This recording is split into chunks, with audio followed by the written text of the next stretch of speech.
Hello everyone, সপ্তমীর সকালটা শুরু হয়েছিল আমার বাড়ির দুটো বাচ্চাকে দিয়ে, মানে আমার বাবা মাকে দিয়ে। দুর্গাপূজা হোক বা কালী পুজো, আমার বাবা মা কোনো পুজোতেই বেরোয় না, মানে ওরা প্যান্ডেল হপিং করতে পছন্দই করে না। তাই ওদেরকে বাড়ি থেকে বের করাটা সত্যি ভীষণ চাপের ছিল, কিন্তু কোনো রকমে আমি ওদেরকে মানিয়ে বাড়ি থেকে বের করেছিলাম।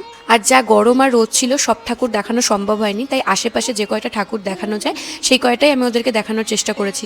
ভিডিওটা এডিট করে পোস্ট করতে দশমী হয়েই যাবে, তাই তোমাদের এবং তোমাদের পরিবারকে জানাই শুভ বিজয়া। ভালো থেকো, সুস্থ থেকো এবং নিজেদের প্রিয়জনদেরকে ভালো রাখার চেষ্টা করো। And now let's get back to the video. এবার চলে আসি খাওয়া দাওয়ার কথায়। তো আমরা খাওয়া দাওয়া করতে গিয়েছিলাম রূপাহারের ঘরে বাইরে রেস্টুরেন্টে। টু বি অনেস্ট, আমার একটা রান্নাও ভালো লাগেনি, কিন্তু আমার মায়ের ভেটকি পাতুরিটা খুব ভালো লেগেছে। আমি রেটিংসগুলো দিয়ে দেবো যে কোনটা রেটিংস কত ছিল, কিন্তু আমি তোমাদেরকে বলবো রূপাহার গেলে অন্তত পক্ষে পুজোর কয়েকটা দিন এই রেস্টুরেন্টটাকে তোমরা স্কিপ করো, এটা তোমাদেরই ভালোর জন্য, নাহলে পুরো টাকাটা জলে যাবে।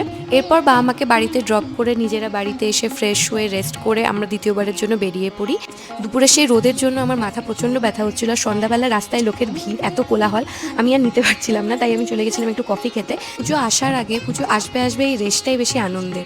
পুজো যখন চলে আসে না, তখন সপ্তমী অষ্টমী দেখতে দেখতে কেটে যায়, আর তখনই শুরু হয় মন খারাপ। আমার কাছে দুর্গাপুজো বা কালী পুজোর মেইন আকর্ষণ হচ্ছে রাস্তার এই লাইটিংসগুলো, আমার চরম লাগে। আরেকটা জিনিসের ব্যাপারে বলতেই হয়, সেটা হচ্ছে ছোট ছোট বাচ্চাগুলো যখন নতুন জামা কাপড় পরে যায় রাস্তা দিয়ে, আমার সেটা সত্যি এত ভালো লাগে। আর এখানে এই পুচকুগুলো একদম মনে সুখে ডান্স করছে। রাতে আমি আর বেশি প্যান্ডেল হপিং করিনি, সহারই মোড়ের এই ঠাকুরটাই লাস্ট দেখেছিলাম, কারণ আমার শরীর আর চলছিল না।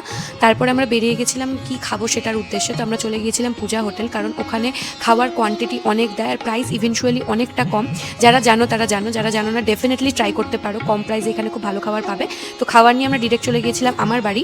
তো এখানে ভিডিওটা শেষ করছি, দেখা হচ্ছে পরের ভিডিওতে। Until then stay positive and stay happy.